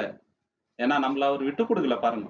இயேசு கிறிஸ்து ஒரு பாவமும் பண்ணல, ஆனா அவரை நம்மளுக்காக விட்டு கொடுக்குறாருன்னா அப்போ எவ்வளவு லவ் நம்ம மேல அவர் வச்சிருக்கணும், அதை வந்து நம்ம யோசிக்கணும் இல்லைங்களா. அந்த அந்த அன்பை நம்ம யோசிக்கும் போது அவருக்காக தான் வாழணும்ன்ற எண்ணம் நம்மளுக்கு ஆட்டோமேட்டிக்கா வந்துடும் இல்லைங்களா. வேற யாருக்காக வாழக்கூடாது, தேவனுக்காக வாழ்ந்தா போதும் இந்த லைஃப், நம்மளுக்கு அந்த மாதிரி எண்ணம் வந்துடும் இல்லைங்களா. ஒரு ஸ்திரீ இருக்கிறாங்க, ரொம்ப வருஷமா அவங்களுக்கு என்னங்க ரத்தப்போக்கு இருக்குது இல்லைங்களா. இயேசு கிறிஸ்துவ அவங்க மீட் பண்ண பிறகு, இயேசு கிறிஸ்துவோட கிருபையை பார்த்த பிறகு அவங்க லைஃப் நீங்க என்னங்க சேஞ்ச் ஆகுது, ஒரு ஹீலிங் கிடைக்குது அவங்க வாழ்க்கையில, ஒரு என்னங்க ஒரு ஹோப் கிடைக்குதுங்க, ஒரு நம்பிக்கை வந்துச்சு அதுல இருந்து அந்த அம்மாக்கு இல்லைங்களா. அவரோட ட்ரெஸ்ஸை தொட்டா போதும் நான் சுகம் ஆயிடுவேன்னு நினைச்சாங்க, அதே மாதிரி ஆயிடுச்சு. அன்னில இருந்து அவங்களோட லைஃப் வந்து சேஞ்ச் ஆகும் இல்லைங்களா. ஸோ அந்த காலத்துல கிறிஸ்டியன்ஸ் நிறைய பேர் என்ன பண்றாங்கன்னாக்கா hospitals, health care centres open பண்றாங்க சரிங்களா. ஃபுல் யூரோப் சுத்தி பண்றாங்க. காரணம் என்னன்னாக்கா தேவனோட அன்பு அவங்க வந்து ஒரு சுத்தி பார்த்ததுனாலதான், மற்றவங்களுக்கு ஒரு நம்பிக்கை வர மாதிரி பண்றாருங்க இல்லைங்களா. ஸோ தேவனோட அன்பு நம்மளுக்கு கிடைச்சிருக்குது, இது மற்றவங்களுக்கு போய் ரீச் ஆகணுன்றதுக்காக இதை பண்றாருங்க. Free hospitals, health care centres use பண்ணி நிறைய பேருக்கு வந்து ஹெல்ப் பண்றாங்க. ஓகே, ஸோ அந்த அன்பை வந்து ஷேர் பண்றாங்க. இப்போ இன்னைக்கு யோசிக்க வேண்டிய கேள்வி என்னன்னாக்கா, ஸோ தேவனுடைய அந்த ஹீலிங் வந்து நம்மளுக்கு வந்திருக்குதுங்களா? அப்படி வந்துச்சுனாக்கா அதுக்கு எவ்வளவு உண்மையா இருக்கிறோம் நம்ம. எத்தனையோ தடவை நம்ம வீட்டை விட்டு வெளியே போறோம், வண்டி எத்தனை சரிங்களா, வாக்கிங் போறோம், என்ன வேணாலும் நடக்கலாங்க. சாதாரணமா எத்தனையோ பேருக்கு டெய்லி ஆக்சிடென்ட் ஆகுது, ஆனா தேவன் நம்மளை கண்மணி போல பாதுகாத்துருக்கிறாரு சரிங்களா. கொரோனா டைம்ல எத்தனையோ பேருக்கு வேலை இல்லாத ஆயிடுச்சு, எத்தனையோ பேர் சபையிலே இறந்து போனாங்க. ஆனா நம்ம இன்னைக்கு உயிரோட இருக்கிறோம்னா தேவனோட அன்பு தாங்க காரணம் இல்லைங்களா. தேவன் நம்மளுக்கு கொடுத்துருக்கிற ஆப்பர்ச்சுனிட்டி. ஓகே, இன்னைக்கு இந்த ஏரியாலே எத்தனையோ பேருக்கு வந்து இயேசு நாமம் தெரியல, சத்தியம் தெரியல. ஆனா தேவன் நம்மள வந்து தேர்ந்தெடுத்திருக்கிறாருன்னா நம்ம என்னங்க அவருக்கு ரொம்ப உண்மையா இருக்கணும் இல்லைங்களா. அவருக்கு ஆனஸ்டா நம்ம வந்து ஊழியம் செய்யணும். அதற்காக தான் தேவன் நம்மளை அழைத்திருக்கிறார். ஓகே. ஏழாவது விஷயம் என்னன்னு பாத்தீங்கன்னாக்கா, தேவனுடைய அன்பு நம்மளை எப்படிப்பட்ட ஒரு மனிதனா மாத்துதுனாக்கா, ஒரு பரிசுத்தவனா மாத்துது, ஒரு ஒபீடியண்டான பர்சனா மாத்துது. இல்லைங்களா? தேவனோட அன்பை வந்து நம்ம ருசி பார்த்த பின்பு ஒழுங்கீனமா இருக்க முடியாதுங்க லைஃப்ல. அன்ரூலியா இருக்க முடியாது, உலகத்தார் போல இருக்க முடியாதுங்க. தவறான காரியங்களை செய்ய முடியாது, பார்க்க முடியாது, டைமை வேஸ்ட் பண்ண முடியாது. தேவனுக்காக இருப்போம், ஆனா ஒபீடியண்டா இருப்போம். இல்லைங்களா? ஹோலினஸ் வந்து நம்ம நாடும், பரிசுத்தமாகணும். இன்னும் நான் என்னோட பேசுற வித பரிசுத்தமானோம். இல்லைங்களா? என்னோட பேட் ஹேபிட்ஸ் நான் விட்டுணுன்ற அந்த தாட்ஸ் எப்பவுமே மைண்ட்ல ஓடிட்டே இருக்கும். இல்லைங்களா? ஏசு என்ன சொல்றாரு, என்ன நீங்க வந்து கீழ்பட்டீங்கன்னா, நீங்க என்ன அன்பு கூர்ந்தா என்னோட கட்டளையை கீழ்படின்றாருங்க. யோவான் 14ஆம் அதிகாரம் 15வது வசனத்துல, ஜான் 14:15. யோவான் 14ஆம் அதிகாரம் 15வது வசனம். நீங்கள் என்னிடத்தில் அன்பாய் இருந்தால் என் கற்பனைகளை கை கொள்ளுங்கள். பாத்தீங்களா? அன்பா இருக்கிறோமா இல்லையான்றது ரொம்ப முக்கியமான கொஸ்டின் தான். அன்பா இருந்தால் என்ன பண்ணுவோம், தேவனுடைய ஒரு வார்த்தையும் நம்ம வந்து கை கொள்வோம். அந்த அன்பு ருசி பார்த்திருந்தால், அந்த அன்புக்கு ஏதாவது நான் செய்யணும்ன்ற எண்ணம் நம்மளுக்கு இருந்துச்சுன்னா, ஒபீடியன்ஸ் கண்டிப்பா இருக்கணும். இல்லைங்களா? யாராவது எதாவது சொன்னா இம்மிடியட்டா கேட்போம், அது கீழ்ப்படியும். தேவனோட வசனத்துக்கு மீறி நம்ம நடக்க மாட்டோம். இல்லைங்களா? தப்பு செஞ்சா கூட நாங்க இம்மிடியட்டா தேவன்கிட்ட போய் பாவம் மன்னிப்பு கேட்டு அதுல இருந்து வெளியே வரணும்னு தான் பார்ப்போம் நம்ம. இதுதான் வந்து அந்த அன்பு நம்மளை மாற்றுகின்ற விதம். கீழ்ப்படிதலுக்கு கொண்டு போகணும், பரிசுத்தத்துக்கு கொண்டு போவோம் அந்த அன்பு. இல்லையா? தீத்து 2ஆம் அதிகாரம், Titus chapter 2 11 and 12. Titus chapter 2 11 and 12. தீத்து 2ஆம் அதிகாரம் 11, 12. ஏனெனில் எல்லா மனுஷருக்கும் ரட்சிப்பை அளிக்கத்தக்க தேவ கிருபையானது பிரசன்னமாகி, நாம் அவபக்தியையும் லௌகீக இச்சைகளையும் வெறுத்து தெளிந்த புத்தியும் நீதியும் தேவ பக்தியும் உள்ளவர்களாய் உலகத்திலே ஜீவனம் பண்ணி. பாத்தீங்களா? நம்ம வந்து இந்த லௌகீக இச்சைகள், அருவருப்பான காரியங்களை விட்டுட்டு என்ன பண்ணுன்றாரு, இந்த மாதிரி பரிசுத்தமான வாழ்றதுக்கு தான் தேவன் நம்மளை அழைத்திருக்கிறாரு. அந்த மாதிரி மாத்துறாரு, நம்மள உடறுதலங்க. அந்த மாதிரி நம்மளுக்கு அந்த வழியை காட்டுறாரு. இப்போ ஏசு கிறிஸ்து என்ன பண்றாருனாக்கா, ஒரு நைட் ஃபுல்லும் வந்து அவங்களுக்கு மீனே கிடைக்கலங்க. அப்போ பேதுரு என்ன பண்றாரு, நீ இந்த இடத்துல போடுப்பான்னு ஏசு கை காட்டுறாரு. இங்க போடுங்கன்னும் போது அவங்களுக்கு நிறைய மீன் கிடைக்குது. அப்போ பேதுரு என்ன தெரியுமா சொல்றாரு, நான் பாவி, என்னை விட்டு போங்கன்றாரு. ஆனா தேவன் விடலங்க. ஏசு கிறிஸ்துனாங்க அவரை விடவே இல்லை. அவரை வந்து ரொம்ப பெரிய ஊழியக்காரா மாத்துறாரு. பாருங்க காடோட கேரக்டர் எப்படி. இந்த மாதிரி நம்ம வந்து இருக்கணுங்க. இல்லைங்களா? நம்ம வந்து அசுத்தத்துல இருந்து பரிசுத்தத்துக்கு தேவன் கொண்டு வராரு. இல்லைங்களா? இப்போ யோசிக்கிறாரு, பாவத்தை வந்து அவர் வந்து ரெசிஸ்ட் பண்ணாருங்க. அவர் என்ன சூஸ் பண்ணாருங்க, லாயல்ட்டியை சூஸ் பண்ணாருங்க. தேவனுடைய அன்பை தான் சூஸ் பண்ணாரு. காரணம், அவர் வந்து காட அவ்வளவு லவ் பண்ணாருங்க. இல்லைங்களா? அது மட்டும் இல்லாம ஏர்லி கிறிஸ்டியன்ஸ் வந்து என்ன பண்ணாங்கனாக்கா, அந்த காலத்துல அவங்க கொடூரமான மரணத்தை கொடுத்தாங்க. ஒரு ஸ்டேடியம்ல என்ன பண்ணிடுவாங்க, எல்லாரையும் கூட்டின்னு வந்துட்டு சிங்கத்தை வந்து எடுத்துன்னு வந்து விட்டுருவாருங்க கடிக்கிறதுக்கு. சிலுவையில போட்டு அறியுறது. இல்லைங்களா? மரத்துல கட்டி போட்டு அப்படியே உயிரோட கொளுத்துறது. எதுக்காக தெரியுங்களா? அந்த ராஜாவை வந்து அவங்கள வணங்க சொல்லுவாருங்க. கடவுள் மாதிரி அவங்கள வந்து கும்பிட சொல்லுவாருங்க. இவங்க என்ன பண்ணுவாங்கனாக்கா, மறுக்குவாங்க. இல்ல, எங்க தேவனை தவிர நாங்க யாரையும் கும்பிடுறது இல்லை அப்படின்வாங்க. இதனாலவே நிறைய பேர் செத்து போனாங்க ரோமன் எம்பையர்ல. காரணம் என்னன்னு பாத்தீங்கன்னாக்கா, தேவன் மேல அவங்க வச்சிருந்த அன்பு. அதனாலதான் வந்து அவங்க செத்து போனது. இல்லைங்களா? அதை வந்து விட்டே கொடுக்கலங்க. ஸோ காடோட அந்த லவ் இருந்துச்சுன்னு வச்சிங்கன்னா, நம்ம மனசுல நம்ம அவருக்கு கீழ்ப்படிவோம், பரிசுத்தமா இருப்போங்க. தவறான வழியில நம்ம வந்து நடக்கவே மாட்டோம். இல்லைங்களா? யோசிக்க வேண்டிய கேள்வி என்னன்னாக்கா, இன்னைக்கு நம்ம கீழ்ப்படிதல் எப்படி பண்றோம்? ஒரு கடமையா நினைச்சு பண்றோமா, இல்ல தேவனுடைய அன்பு நிமித்தம் பண்றோமா? இல்லைங்களா? அப்பா அடிக்குவாரு, அதனால கீழ்ப்படியத்தினால எந்த பிரயோஜனமும் கிடையாதுங்க. அவருக்கு வந்து நான் வந்து அங்க அப்பாவுக்கு ஒழுங்கா இருக்கணும், அது கடவுள் விரும்புறாரு, அவருக்கு நான் தவறான பேர் கொண்டு வரக்கூடாது, அந்த எண்ணத்துல வந்து நம்ம கீழ்ப்படியணும். இல்லைங்களா? பயந்துட்டு கீழ்ப்படியத்துல எந்த பிரயோஜனமும் இல்லை. ஒரு அன்பு நிமித்தம் வந்து நம்ம கீழ்ப்படியணும். அதுதான் இம்பார்ட்டன்ட். இல்லைங்களா? ஸோ எந்த ஏரியா நம்ம லைஃப்ல வந்து பரிசுத்த வரணும் நம்ம லைஃப்ல அப்படின்ட்டு யோசிச்சு பார்த்துருக்குறோமா? அப்படி இல்லைன்னா இன்னைக்கு யோசிச்சு பார்க்கணுங்க. நிறைய பேர் யோசிக்கிறது இல்லை. இல்லைங்களா? நார்மலா அப்படியே லீட் பண்ணின்னு இருப்பாங்க லைஃப். அவங்க வாழ்க்கையில எத்தனையோ விதத்துல வந்து தவறான வழியில இருப்பாங்க. யோசிக்கணுங்க. பரிசுத்த தேவை. இன்னும் நிறைய விஷயத்துல நம்மளுக்கு தேவை. அது பாக்குற விதமா இருக்கலாம், பேசுற விதமா இருக்கலாம், மற்றவங்கள்ட்ட நடந்துக்கிற விதமா இருக்கலாம். இன்னும் பரிசுத்தத்தை வந்து நம்ம தேடணும். இல்லைங்களா? அது ரொம்ப ரொம்ப இம்பார்ட்டன்ட். ஓகே, எட்டாவது முக்கியமான பாயிண்ட் என்னன்னு பாத்தீங்கன்னாக்கா, தேவனோட அன்பு என்னதான் நம்மளுக்கு சோதனைகள் வந்தாலுமே அதை தாங்கிக் கொள்கின்ற ஒரு பலன் நமக்கு தரும். காடோட லவ் வந்து நம்மளுக்கு அந்த ஒரு பலனை கொடுக்குது. இது வந்து ரோமர் 8ஆம் அதிகாரம் 38, 39, ரோமன் சாப்டர் 8, 38 and 39ல அருமையான வசனம் பவுல் சொல்றாரு. Roman chapter 8, 38 and 39. மரணமானாலும் ஜீவனானாலும் தேவ தூதர்களாலும் அதிகாரங்களாலும் வல்லமையினாலும் நிகழ்காரியங்களானாலும் வருங்காரியங்களானாலும் உயர்வானாலும் தாழ்வானாலும் வேறெந்த சிருஷ்டியினாலும் நம்முடைய கர்த்தராகிய கிறிஸ்து இயேசுக்குள் தேவனுடைய அன்பை விட்டு நம்மை பிரிக்க மாட்டாதென்று நிச்சயித்திருக்கிறேன். பாத்தீங்களா என்ன சொல்றாருங்க, அந்த அன்பை நம்மளை விட்டு பிரிக்க முடியாது. என்னதான் வரட்டும் லைஃப்ல, தேவனோட அன்பு வந்து பிரிக்க முடியாது. அந்த அன்பு நம்மளை வந்து இன்னும் கைட் பண்ணுங்க. எவ்வளவு ப்ராப்ளம் ஆகட்டும் லைஃப்ல, அந்த அன்பு நம்மளை விட்டு போறது இல்லை. எல்லாத்தையும் தாங்கிக் கொள்கின்ற அந்த சக்தி நம்மளுக்கு கிடைக்குது. இங்கிலீஷ்ல ஒரு தடவை படிப்பா, Roman chapter 8, 39, 38, 39. For I am certain that nothing can separate us from this love. பாத்தீங்களா, நத்திங் கேன் செப்பரேட். என்னதான் வரட்டும் லைஃப்ல, இந்த அன்புல இருந்து நம்மள யாரும் பிரிக்க முடியாதுன்றாருங்க. சோ என்னென்ன லிஸ்ட் கொடுக்குறாரு பாருங்க. கண்டினியூ பண்ணுங்க. Neither death nor life, death or life, neither angels nor other heavenly rulers or powers, neither the present nor the future, neither the world above nor the world below. There is nothing in all creation that will ever be able to separate us from the love of God, which is ours through Christ Jesus. என்ன அருமையான வசனம். அதனாலதான் வந்து அவ்வளவு பெரிய ஊழியக்காரா இருந்தார் பவுல் இல்லைங்களா. எவ்வளவு இடத்துல அடி உத, சாப்பாடு இல்ல, ட்ரெஸ் இல்ல இல்லைங்களா. போற இடத்துல எல்லாம் வந்து அவருக்கு வந்து கண்ணி வைக்கிறாங்க. எப்படின்னா இவர் வந்து என்ன பண்ணிருந்தோம், அச்சு சாவடிச்சிடணும் அப்படின்ட்டு. ஒரு ஊர்ல அச்சு கீழே தள்ளி விட்டுறாருங்க, செத்துட்டாங்கன்னு நினைச்சுன்னு விட்டுட்டு போயிடுறாங்க. அப்புறம் கொஞ்ச நேரம் விட்டு திருப்பி போய் ஊழியம் பண்றாரு அவரு இல்லைங்களா. இந்த மாதிரி நிறைய இடத்துல வந்து அவருக்கு அடி உயுது. ஆனால் என்ன சொல்றாரு, எதுவுமே வந்து தேவனோட அன்பை விட்டு பிரிக்க முடியாது. தேவனோட அன்பு வந்து நம்ம அந்த அளவுக்கு வந்து நாங்க பலன் கொடுக்குது, எல்லாத்தையும் தாங்கிக் கொள்கின்ற சக்தி நம்மளுக்கு தரும் காடோட லவ். இது வந்து புலம்பல் லாமெண்டேஷன் சாப்டர் 3, 22, 23ல தேவனோட அன்பு எவ்வளவு பெருசா இருக்குதுன்னு பார்க்கலாம்.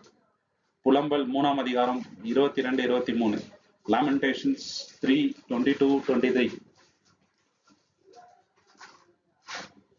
நாம் நிர்மூலமாகாதிருக்கிறது கர்த்தருடைய கிருபையே. பாருங்க, நம்ம நிர்மூலமாகாது இருப்பது தேவனுடைய கிருபை, தேவனோட அன்புதான். அதுதான் வந்து நம்ம வந்து இன்னைக்கு வரைக்கும் அழியாம இருக்கிறோம்ன்றாரு. கண்டினியூ பண்ணுங்க சிஸ்டர். அவருடைய இரக்கங்களுக்கு முடிவில்லை, அதுக்கு முடிவே இல்லைங்க. அவைகள் காலைதோறும் புதியவைகள், உண்மை பெரிதா இருக்கிறது. காலைதோறும் அவரோட அன்பு, அவரோட கிருபை வந்து புதுசா இருக்குதுங்க. அது மாறுறதே இல்லை இல்லைங்களா. அதனாலதான் இன்னைக்கு வரைக்கும் நாங்க அவர் அவ்வளவு அன்பா இருக்கிறாரு நம்ம மேல. ஒரு பாவி மனம் திரும்பினா பரலோகத்துல என்ன ஆகுதுங்க, ஏசு என்ன சொல்றாரு, ஒரு சின்னர் வந்து மனம் திரும்பிட்டா மேல என்ன ஆகுதுங்க பரலோகத்துல, ஏஞ்சல்ஸ் மத்தியில ரொம்ப சந்தோஷம்ன்றாரு இல்லைங்களா. அந்த சந்தோஷத்தை எங்க பாக்கலாம்னா ஒரு பேரபிள் மூலியமா காட்டுறாரு. அந்த கெட்ட குமார் என்னன்னாக்கா பாவம் பண்ணிட்டு அவங்க அப்பா கிட்ட திரும்பி வராரு மனம் திரும்பிட்டு இல்லைங்களா. ஒரு பையன் நல்லது பண்ணவன் வீட்டுல தான் இருக்கிறாரு. ஆனா அவரை பார்க்கல இவர் மேல அவருக்கு ரொம்ப சந்தோஷம். ஏன்னாக்கா தப்பு பண்ணியிருந்தான், இன்னைக்கு மனம் திரும்பி வந்திருக்கான்னு சொல்லிட்டு இவருக்கு கனத்தை கொடுக்குறாரு இல்லைங்களா. ரொம்ப பெரிய கனத்தை வந்து அவர் கொடுக்குறாரு. சோ இதுதான் வந்து நம்ம அவர்கிட்ட இருக்கிற விஷயத்த வந்து நம்ம பாக்குறோம் இல்லையா. தேவனுடைய அன்பு இவ்வளவு பெருசு. சோ அதை வந்து நம்ம மறக்கவே முடியாதுங்க. ஓகே, இப்ப யோபு கூட நம்ம பார்க்கும்போது அவர் எல்லாத்தையும் லைஃப்ல எழுந்துட்டாருங்க இல்லைங்களா. ஆல்மோஸ்ட் எல்லாத்தையும் எழுந்துட்டாரு. ஆனா தேவன் மேல இருக்கிற நம்பிக்கை ஒண்டி எழுங்கள, தேவன் மேல இருக்கிற விசுவாசத்தை ஒண்டி அவர் எழுத்தவே இல்லை. ஒரு வார்த்தை கூட வந்து தேவனை பத்தி அவர் தப்பா பேசலாங்க. காரணம் என்ன தெரியுங்களா, தேவனோட அன்பு எவ்வளவு பெருசுன்றது அவருக்கு தெரியும். அதனால்தான் ஒரு வார்த்தை கூட தேவனை பத்தி தப்பா அவர் பேசவே கிடையாது இல்லைங்களா. சோ நீங்க பாத்தீங்கன்னாக்கா எத்தனையோ பேர் வந்து விசுவாசிகள் வந்து நிறைய கஷ்டப்பட்டாருங்க. ஆனா தேவன் மேல இருக்கிற அன்புக்காக அவங்க கடைசி வரைக்கும் நிலைநின்னாங்க. ஜெயில போட்டாங்க இல்லைங்களா. அவங்க வீட்டுல இருக்கிற நிறைய பேரை வந்து சாவடிச்சாங்க இல்லைங்களா. ரொம்ப கொடூரமான டார்ச்சர்ஸ் எல்லாம் அவங்க வந்து அனுபவிச்சாங்க. ஆனாலும் தேவன் மேல இருக்கிற அன்பின் நிமித்தம் அதை எல்லாத்தையும் வந்து ஏத்துக்கினாங்க எல்லாத்தையும் எடுத்துக்கினாருங்க இல்லைங்களா. ஜான் நர்ஸ் அப்படின்றவர் ஒருத்தர் இருக்கிறாரு, ரொம்ப பெரிய ஊழியக்காரங்க அந்த காலத்துல. அவர் என்ன பண்றாங்கன்னாக்கா மரத்திலேயே வந்து போட்டு கொளுத்துறாருங்க உயிரோட. அப்ப அவர் வந்து இயேசு கிறிஸ்துக்கு நன்றி சொல்லிட்டு பாட்டு பாடினே சொல்றாரு அவரு இல்லைங்களா. காரணம் என்னன்னாக்கா தேவனோட அன்பை வந்து ஒரு ருசி பார்த்திருந்தாரு. இதாங்க காரணம் இல்லைங்களா. யோசிக்க வேண்டிய கேள்வி என்னன்னாக்கா, ஈவன் நம்ம லைஃப்ல ப்ராப்ளம் வரும்போது தேவனுடைய அன்பு மேல நம்மளுக்கு நம்பிக்கை இருக்குதா, இல்ல நம்ம வந்து புலம்புறோமா கஷ்டம் வரும்போது இல்லைங்களா. சோ தேவன் மேல எந்த அளவுக்கு நம்பிக்கை இருக்குது நம்ம லைஃப்ல, இது யோசிக்க வேண்டிய கேள்வி நம்ம லைஃப்ல. 9வது விஷயம் என்னன்னு பாத்தீங்கன்னாக்கா, தேவனோட அன்பு என்ன பண்ணோம்னா நம்மள வந்து தைரியமா மத்தவங்ககிட்ட தேவனை பத்தி பேச வைக்கணும். தேவனோட லவ் எவ்வளவு பெருசுன்றத உணர்த்துட்டோம்னு வச்சுங்களேன், நம்மளால பார்த்துட்டு சும்மா இருக்கும் போது இப்போ காடோட லவ்வை வந்து நம்ம அனுபவிக்கிறோம் இல்லைங்களா. இது மத்தவங்கள்ட்ட போய் சொல்லுவோம், தேவன் இவ்வளவு அன்பானவர், எனக்கு இவ்வளவு ஆசீர்வாதம் கொடுத்துருக்கிறாரு, இயேசு கிறிஸ்துவ எனக்காக கொடுத்தாரு அப்படின்றத மத்தவங்கள்ட்ட கண்டிப்பா நம்ம சொல்லுவோம். எப்பயாவது ஒரு சமயத்தையாவது சொல்லுவோம், சும்மா இருக்க மாட்டோம் வாய வச்சுன்னு. மத்தவங்கள்ட்ட போய் நம்ம சொல்லியே சொல்லுவோம். 2 கொரிந்தியர் 5ஆம் அதிகாரம் 14வது வசனம். 2 Corinthians chapter 5:14. 2 கொரிந்தியர் 5ஆம் அதிகாரம் 14வது வசனம். 2 Corinthians chapter 5:14. கிறிஸ்துவனுடைய அன்பு எங்களை நெருக்கி ஏவுகிறது, ஏனென்றால் எல்லாருக்காகவும் ஒருவரே மரித்திருக்க எல்லாரும் மரித்தார்கள் என்றும், பிழைத்திருக்கிறவர்கள் இனி தங்களுக்கென்று பிழைத்திராமல் தங்களுக்காக மரித்து எழுந்தவருக்கென்று பிழைத்திருக்கும்படி அவர் எல்லாருக்காகவும் மரித்தார் என்று நிதானித்திருக்கிறோம். எது ஏவுது எங்களை? ஃபர்ஸ்ட் லைன் திருப்பி பண்ணிங்க, அருமையான வசனம். கிறிஸ்துவனுடைய அன்பு எங்களை நெருக்கி ஏவுகிறது. பாத்தீங்களா, எங்களை ஏவுற விஷயம்னா கிறிஸ்துவின் அன்பு. அதனாலதான் எல்லா ஊர்லயும் நாங்க போய் ஊழியம் பண்றோம். நாங்க வாழ்றது எங்களுக்காக அல்ல, இயேசுக்காக வாழ்ந்துட்டு இருக்கிறோன்றாரு. பாத்தீங்களா, ஏன் அப்படி சொல்றாருனாக்கா, இயேசுவோட அன்பு எவ்வளோ, தேவனோட அன்பு எவ்வளோ அப்படின்றத அவங்க ருசித்துட்டாங்க. அதனால வந்து சும்மா இருக்க முடியல அவங்களால இல்லைங்களா. ஒரு பழைய ஏற்பாடுல ஒரு வசனம் இருக்கணும், இந்த வசனம் வந்து என்னோட எலும்புல இருக்கிற நெருப்பு மாதிரி இருக்குது, என்னால சும்மா இருக்க முடியல, இந்த வசனத்தை நான் போய் சொல்லுவேன் மத்தவனுக்குன்ற மாதிரி. அந்த அளவுக்கு அவங்களுக்கு என்னங்க ஒரு வைராகியம். காரணம் காடோட லவ் என்னன்றத பார்த்துட்டாங்க அவங்க இல்லைங்களா. அவ்வளவு வல்லமையா தேவன் அவங்களை வழி நடத்துறாரு. அது மட்டும் இல்லாம தைரியமா அந்த சத்தியத்தை வந்து மத்தவங்கள்ட்ட சொல்றதுக்காக ஜெபம் பண்ணும் போது அவங்க உட்காந்து ப்ரேயர் பண்ற இடமே அப்படியே ஷேக் ஆகுதுங்க. அப்போஸ்தலர் 4ஆம் அதிகாரம் 31. Acts chapter 4:31. அப்போஸ்தலர் 4ஆம் அதிகாரம் 31 அந்த இடமே அப்படியே ஷேக் ஆகுதுங்க. When they finished praying, the place where they were meeting was shaken. They were all filled with the Holy Spirit and began to proclaim God's message with boldness. பாத்தீங்களா, அந்த தைரியம் வருது, அந்த இடம் நாங்க அப்படியே ஷேக் ஆகுது. இதெல்லாம் எதுக்காகனாக்கா தேவன் மேல அவங்க வச்சிருந்த அன்புக்காக தான் இதெல்லாம் பண்றாங்க இல்லைங்களா. நமக்கும் தேவனோட அன்புக்கு எச்சரிக்குதுங்க, நம்ம சும்மா இருக்க கூடாது, தைரியமா சொல்லணுங்க. அதுல ஒரு வெக்கமே இல்லை இல்லைங்களா. மனுஷருக்கு முன்னாடி நம்ம தேவனை பத்தி பேசுறதுக்கு வெக்கப்பட்டோம்னா ஃபர்ஸ்ட் என்ன சொல்லுதுங்க, அவர் வந்து நம்மளை பத்தி பேசுறதுக்கு வெக்கப்படுவாங்க சரிங்களா. படிங்க தமிழ்ல அந்த வசனம் 31. அவர் ஜெபம் பண்ணின போது அவர்கள் கூடியிருந்த இடம் அசைந்தது. அவர்கள் எல்லாரும் பரிசுத்த ஆவியினாலே நிரப்பப்பட்டு தேவ வசனத்தை தைரியமாய் சொன்னார்கள். பாத்தீங்களா, ஃபர்ஸ்ட் வந்து இயேசு அரெஸ்ட் பண்ணும்போது அப்போஸ்தலர்கள் என்ன பண்ணாங்க? அரெஸ்ட் பண்ணும்போது எல்லாரும் பயந்துன்னு ஓடுறாங்க இல்லைங்களா. அவர் அரெஸ்ட் பண்ணும்போது யாரும் தைரியமா நிக்கல. ஒருத்தர் வந்து போட்டுக்கிற ட்ரெஸ் கூட என்னங்க விட்டுட்டு ஓடுறாரு அவரு. ஆனா அதே ஆளுங்க தான் பின்னாடி என்னங்க இயேசுக்காக நான் அடிபட்டதுல எனக்கு சந்தோஷம் சொல்லிட்டு நாங்க மன மகிழ்ச்சியா வராங்க அடி வாங்கி. அதே ஆளுங்க தான் இல்லைங்களா. தேவன் அந்த மாதிரி அவங்கள வந்து மாற்றுறாரு. தேவனோட அன்பை வந்து ருசித்து பார்த்த பின்பு, ஏன்னா ஏன் தெரியுங்களா அவங்களுக்கு அவ்வளோ வைராகியம் வருது. அவங்க இயேசு கிறிஸ்துவ நாங்க மறுதளித்து ஓடுறாருங்க. ஆனா இயேசு அவங்களை விட்டு கொடுக்கல, அவங்கள வந்து தேடி வந்துட்டு அவங்களுக்கு உற்சாகப்படுத்தி அவங்க கூடவே இருந்து எல்லாத்தையும் சொல்லி கொடுக்குறாருங்க. இதனால அவங்களுக்கு என்ன ஆகுது, அவர் மேல இன்னும் லவ் ஜாஸ்தி ஆயிடுது. நம்மளுக்காக மறித்தாரு, நம்ம கிட்ட வந்து இவ்வளவு அன்பா நடந்துக்கிறாரு. ஒரு வார்த்தை கூட ஏன்பா இப்படி பண்ணீங்கன்னு அவர் கேட்கவே இல்லை, ஏன்பா ஓடுனீங்கன்ட்டு கேட்கவே இல்லைங்க அவர் இல்லைங்களா. இப்ப வில்லியம் கேரி இருந்தாருங்க, இந்தியால வந்து சுவிசேஷத்தை அதிகமா நாங்க ஸ்ப்ரெட் பண்ணது இவர் தான். இவர் போற இடத்துல எல்லாம் ரொம்ப கஷ்டம் இருந்துச்சுங்க. நிறைய பேர் வந்து எதிர்ப்பு தெரிவிக்கிறாங்க சரிங்களா? ஆனா தேவனுடைய அன்புனால, கிறிஸ்துவின் அன்புனால என்னங்க, அவர் வந்து அவரோட ஊழியத்தை ஸ்டாப்பே பண்ணலங்க. போற இடத்துல தடுங்கல். ஆனா தேவனோட அன்பு அவருக்கு ஒரு கம்ஃபர்ட் கிடைச்சிச்சுங்க. எத்தனையோ பேரை வந்து சத்தியத்துக்கு கொண்டு வராருங்க. நிறைய ஊழியம் பண்றது இந்த வில்லியம் கேரி, இல்லைங்களா? காரணம் என்ன? தேவன் மேல அவங்க வச்சிருந்த அன்பு தாங்க, இல்லைங்களா? சோ இன்னைக்கு யோசிக்க வேண்டிய கேள்வி என்னக்கா, தேவனோட அன்பு நம்ம லைஃப்ல இருக்குது, எத்தனை பேருக்கு இந்த சத்தியத்தை சொல்லியிருக்கிறோம் அப்படின்றது முதலாளி கேள்வி. சரிங்களா? இன்னைக்கு நம்ம மனசுல யாராவது இருக்கிறாங்களா இந்த சத்தியத்தை சொல்லணும்ட்டு? இது ரெண்டாவது கேள்வி. யோசிக்கணும். யாராவது நம்ம ஃப்ரெண்டுக்கு கூட சொல்லலாம், இந்த மாதிரி இருக்குது அப்படின்னு சொல்லிட்டு. அவங்க ஏத்துக்கிறது ஏத்துக்காதது ரெண்டாவது பட்சம், நம்ம சொல்லணும், இல்லைங்களா? இந்த அன்பை வந்து மற்றவங்கள்ட்ட நம்ம ஷேர் பண்ணணும், இல்லைங்களா? நிறைய பேர் பேரண்ட்ஸ் எல்லாம் அவங்க பசங்களை பத்தி எல்லாம் பெருமையா பேசுவாங்க. என் பையன் இப்படி படிக்கிறான், அப்படி படிக்கிறான். தேவனை பத்தி ஒண்ணுமே சொல்ல மாட்டாருங்க மற்றவங்கள்ட்ட, இல்லைங்களா? அவங்க வாங்கின வீடு பத்தி சொல்லுவாங்க, கார் பத்தி சொல்லுவாங்க, அவங்க என்னென்ன அச்சீவ் பண்ணாங்க எல்லாமே சொல்லுவாருங்க ஜனங்கள்கிட்ட. ரொம்ப பெருமையா அச்சீவ் சொல்லுவாங்க. தேவனை பத்தி சொல்றாங்களான்னு பாத்தியா, இருக்கவே இருக்காது. இந்த மாதிரி இருக்கக்கூடாது, இல்லையா? இவ்வளவு நம்ம லைஃப்ல எதனால வந்துக்குது? தேவன் கொடுக்குற கிருபைனால, அவரோட அன்புனாலதான் இவ்வளவு நம்ம லைஃப்ல அச்சீவ் பண்றோம். அவரை பத்தி சொல்லணும் ஃபர்ஸ்ட், மத்ததெல்லாம் செகண்டரி நம்ம லைஃப்ல, இல்லைங்களா? 10வது விஷயம் என்னன்னு பாத்தீங்கன்னாக்கா, லாஸ்ட் தேவனோட அன்பு என்ன பண்ணுது தெரியுங்களா?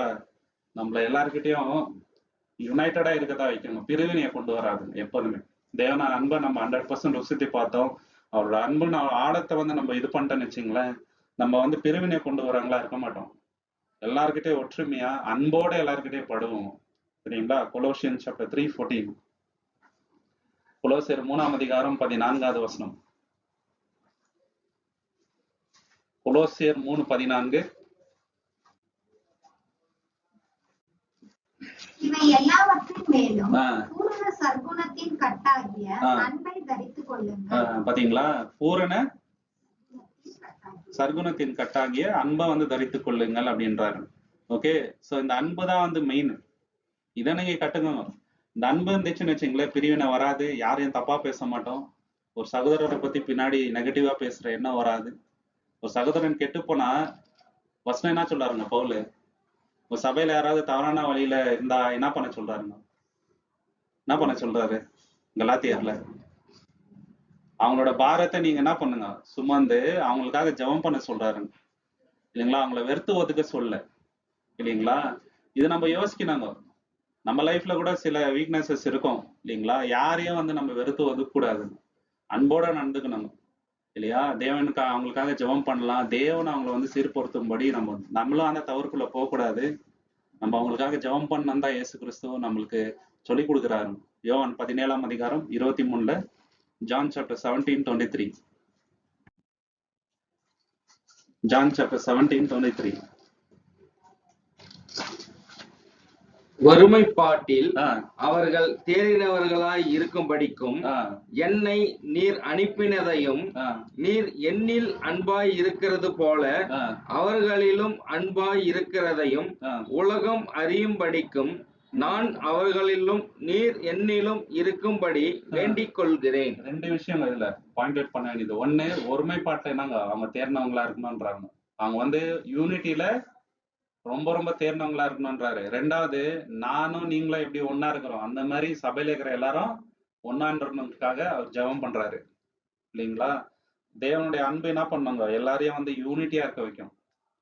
காடோட லவ் நம்ம கிட்ட ஆழமா இருந்துச்சு வச்சுங்களேன், யாரையும் வந்து நெகட்டிவா பேச மாட்டோம். ஒருத்தரோட உருவத்தை பத்தி கேலி பண்றதோ, இல்லைங்களா, அவங்கள வந்து கீழா பாக்குறதோ, பார்ஷியலா இருக்கிறதோ, பச்சாவாதம் காட்டுறதோ, அந்த மாதிரி எல்லாம் தாட் வராதுங்க, இல்லைங்களா? ஒருத்தரை டாமினேட்டா பண்றது, இல்லைங்களா, இன்னொருத்தரை வந்து இதா பாக்குறது, எந்த எண்ணமும் வராது. ஒண்ணுதான் வரணும், அவங்களை இன்னும் அதிகமா லவ் பண்ணணுன்ற தாட் மட்டும் தான் வருமே தவிர அவங்களை எனிமையா ட்ரீட் பண்ற எண்ணத்தை நம்மளுக்கு கண்டிப்பா வராது. கிறிஸ்துவின் அன்பு நம்ம கிட்ட இருந்துச்சுன்னா இதுதாங்க உண்மை, இல்லைங்களா? ஆதி சபையில எப்படி இருந்தாருங்க, இது எந்த இது உண்டுன்னு நினைச்சீங்களா?